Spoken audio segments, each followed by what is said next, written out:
గా నేర్చుకోవాలా? అప్టాక్స్ తో మా ఉచిత లైవ్ వెబినార్లలో చేరండి. ఆల్గో ట్రేడింగ్ కేవలం ₹10 బ్రోకరేజీ అందుబాటులో ఉంది. ఇప్పుడే అకౌంట్ ఓపెన్ చేయండి.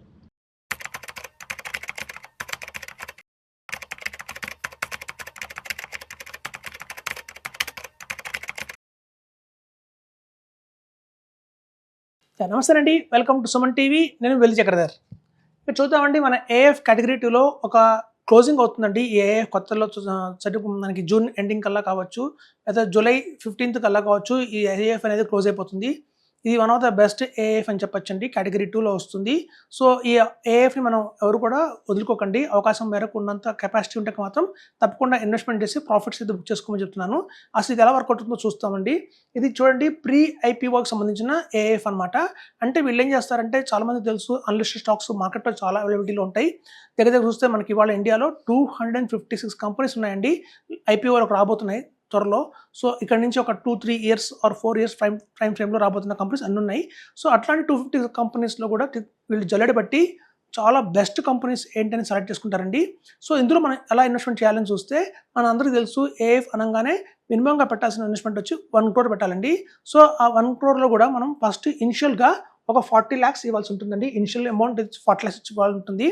తర్వాత ప్రతి 3 నెలలకు ఒకసారి 10 lakhs, 10 lakhs, 10 lakhs, 10 lakhs లాగా ఒక 6 installmentsలో మనం ఇస్తామండి.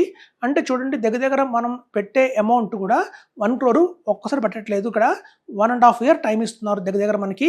ఎందుకంటే వాళ్ళు ఐపీఓస్ని రీసెర్చ్ చేయాలి. ఏ ఐపీఓ బాగుంటుంది, ఏది మనకి 2 ఏళ్ల నుంచి 3 ఏళ్ల టైం ఫ్రేమ్లో లాంచ్ అవ్వబోతున్నాయి మార్కెట్లోకి. ఆల్రెడీ వాళ్ళు సెబీ దగ్గర ప్రాసెస్ స్టార్ట్ చేశారా, ఇట్లాంటివన్నీ కూడా పరిగణనలో తీసుకుంటూ వాళ్ళు ఇన్వెస్ట్మెంట్ చేస్తారండి. కాబట్టి ఇప్పుడు రెడీగా ఆల్రెడీ 4 అయితే పైప్ లైన్లో ఉన్నాయి కాబట్టి 40 lakhs తీసుకుంటున్నారు. సో తర్వాత ప్రతి 3 నెలలకు ఒకసారి వాళ్ళు సెర్చ్ చేసి దాని అనుగుణంగా మన దగ్గర అమౌంట్ అడుగుతుంటారు. సో మీరు అందాజుగా ప్రతి 3 నెలలకు ఒకసారి 10 lakhs అడుగుతారు అనుకోండి. సో మొత్తం వచ్చి 6 years టైం ఫ్రేమ్ ఉంటుందండి. ఈ ఐపీఓ మొత్తం ఈ ఏఎఫ్కి వచ్చి మనకి 6 years ఉంటుంది. ప్లస్ 2 years అనేది చెప్పలేమండి, వాళ్ళు ఒక్కొక్కసారి తీసుకోవచ్చు కూడా, ఎక్స్టెండెడ్ ఉంటుంది. సో ఇక్కడ ఏంటంటే మనకి ప్రతి ఫస్ట్ 1.5 yearలోనే మన పేమెంట్ అంతా అయిపోతుందండి. ఇక్కడంతా 40 lakhs ఫస్ట్ మనం ఇన్వెస్ట్మెంట్ చేస్తాము. సో 10 lakhs into 6 installmentsలో మొత్తం కలిపి మనం 1 crore అనేది 1.5 yearకి ఇస్తాము. తర్వాత కొంచెం ఒక 1.5 year బ్రేక్ ఉంటుందండి గ్రోత్ అవడానికి. తర్వాత 3rd year నుంచి కూడా మనకి పేఅవుట్స్ అనేది స్టార్ట్ అవుతుంది. చూడండి, మనం 6 years పీరియడ్ అని చెప్పంగానే అందరూ అనుకోకండి 6 years తర్వాత మనకి పేఅవుట్ వస్తుందేమో అని. అలా కాదండి. 3 years తర్వాత నుంచి కూడా ఎప్పుడైతే ఐపీఓస్ 1 by 1 లిస్ట్ అవుతుంటాయో వచ్చిన వాల్యూని మొత్తం మనకి ఇచ్చేస్తుంటారు, పాస్ చేస్తుంటారు. ఇక చూడండి, సాధారణంగా అన్లిస్టెడ్ స్టాక్స్లో మనం కనుక కొనుక్కుంటే ఎప్పుడైతే ఐపీఓలో అది లిస్ట్ అయిన తర్వాత 6 months దాకా మనం వాటిని సేల్ చేయడానికి అవకాశం ఉండదండి. మనవి లాకింగ్ అయిపోతాయి. కానీ ఇప్పుడు మనం ఏఎఫ్ ద్వారా వెళ్తున్నాం కాబట్టి మనకు ఆ రూల్ వర్తించదు. సో ఎప్పుడైతే ఐపీఓలోకి వచ్చింది, మార్కెట్లో బాగా బజ్ ఉన్న కంపెనీస్ తీసుకుంటారు వీళ్ళు. సో మీకు కొన్ని ఎగ్జాంపుల్స్ కింద అలాంటి కంపెనీస్లో కూడా చెప్తాను. ఎగ్జాంపుల్స్ మాత్రమే అవి కరెక్ట్గా అవే కొంటారని గ్యారంటీ కాదు, మీకు అవగాహన కోసం చెప్తాను. సో ఎప్పుడైతే మనం కనుక ఒక బాగా పేరున్న ఐపీఓ వస్తుందంటే ఓవర్ సబ్స్క్రిప్షన్ అయిపోతుంది, అలాట్మెంట్లు కూడా జరగవు, చాలామందికి తెలిసిన విషయమే. సో అట్లా బాగా బజ్ ఉన్న కంపెనీస్ మాత్రమే వీళ్ళు తీసుకుంటడం జరుగుతుంది. సో మనం ఇక్కడ చూడండి, ఆల్రెడీ అన్లిస్టెడ్ స్టాక్స్ మనకు తెలుసు ఎంత మంచివో. ఎప్పుడైతే మనకి అన్లిస్టెడ్ స్టాక్ బయట మార్కెట్లోకి రాగానే within 3 months దాకా కూడా బాగా అయితే బుల్ రన్లో ఉంటాయి బాగా. తర్వాత టైటికల్ పడిపోవడం లేకపోతే కొనసాగడం అనేది జరుగుతుంది వాటి కెపాసిటీని బట్టి. సో ఇక్కడ మనం అయితే 6 months అయితే వెయిట్ చేయక్కర్లేదండి. యాజ్ సూన్ యాజ్ మనకి ఐపీఓకి లిస్ట్ అయిపోయిన వెంటనే కూడా మనం ఎగ్జిట్ అయిపోవచ్చు. మనకి ఎగ్జిట్ అయిపోయి ఆ పేఅవుట్స్ అన్ని మన అకౌంట్లోకి వచ్చేస్తుంటాయి. సో అదేమంటే డిమాట్ అకౌంట్ ఫామ్లోనే ఉంటాయండి. మనం తెలుసు మనందరికీ ఏఎఫ్ అనగా ఏదైనా మీ దగ్గర డిమాట్ అకౌంట్ ఉంటే ఆ డిమాట్ అకౌంట్ మనకి ఇస్తే కనుక అది మీరు ఐసిఐసిలో ఉండొచ్చు, హెచ్డిఎఫ్సిలో ఉండొచ్చు, గ్రో యాప్లో ఉండొచ్చు, ఎక్కడైనా ఉండొచ్చు. సో డిమాట్ అకౌంట్ ఎక్కడ ఉన్నదే సంబంధం లేదు. ఆ సిమెయిల్ కాపీ కనుక ఇస్తే అక్కడ మీకు అయితే షేర్స్ అనేది ఇవ్వడం జరుగుతుంది, అలొకేట్ చేయడం జరుగుతుంది ఆ యూనిట్స్ అన్నింటినీ కూడా. సో అలా ఉంటుందండి ఇది ప్రాసెస్ అయితే. సో ఇక్కడ మనకి ఏఎఫ్ కేటగిరీ 2లో వచ్చిందండి. మనం చూడండి, ఫర్ ఎగ్జాంపుల్ పర్పుల్ కంపెనీ ఉందండి. పర్పుల్ కంపెనీ అంటే తెలుసు, ఇది బ్యూటీ అండ్ కాస్మెటిక్స్ కంపెనీ, బాగా పాపులర్. వాళ్ళంతా అన్ని బ్రాండ్స్ వాళ్ళ దగ్గర దొరుకుతాయి. ఇది మనకి ఆన్లైన్లో కూడా చాలామంది పర్పుల్ ద్వారా బై చేస్తుంటారు. మేము చెప్పిన ప్రతి ఒక్క కంపెనీని కావాలి మీరు ఒక గూగుల్ చేసి కూడా సెర్చ్ చేసుకోండి. వాళ్ళకి అట్లాంటి ప్రొడక్ట్స్ ఉన్నాయో వాళ్ళ దగ్గర, మామా ఎర్త్ కానివ్వండి, ఇట్లాంటివన్నీ కూడా వాళ్ళ దగ్గర అవైలబిలిటీలో ఉన్నాయి. మనకి హెల్త్ అండ్ గ్లో లాగానే ఇది కూడా పర్పుల్ కూడా ఒక వన్ ఆఫ్ ద యాప్ లాంటిది, అలాంటిది ఇది కూడా పర్పుల్ కూడా. సో మనకి ఆన్లైన్లో కానీ అలాగే దొరుకుతుంటాయి.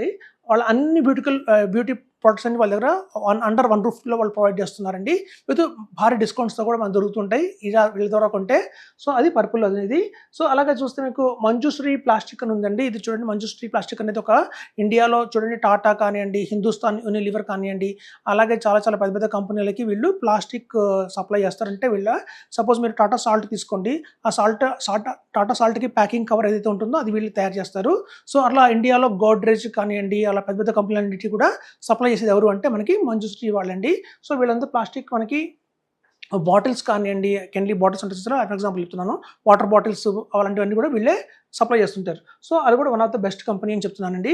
సో అలా చూస్తే సిలబుల్ టెక్నాలజీస్ ఉంటుందండి. ఇది కూడా ఏంటంటే one of the AI backed support చేసే సాఫ్ట్వేర్ వాళ్ళది. మనం గూగుల్ కొట్టినా కూడా తెలుస్తుంది అంత పెద్ద కంపెనీయో. ఇది కూడా అన్లిస్టెడ్ స్టాక్లో ప్రెసెంట్ అవైలబిలిటీలో ఉంది.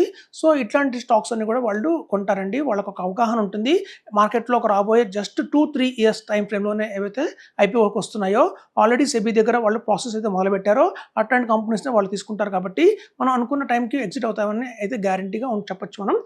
ఇంకోటి ఏంటంటే ఐఎల్ జిన్ ఎలక్ట్రానిక్స్, ఇది కూడా 20 year ఓల్డ్ కంపెనీ అండి. చిప్స్ మ్యానుఫ్యాక్చరింగ్లో ఉంటుంది. ఇండియాలో దగ్గర 6 స్టేట్స్లో వీళ్ళ ప్రెసెన్స్ అయితే ఉంది, మ్యానుఫ్యాక్చరింగ్ యూనిట్స్ అయితే ఉన్నాయి.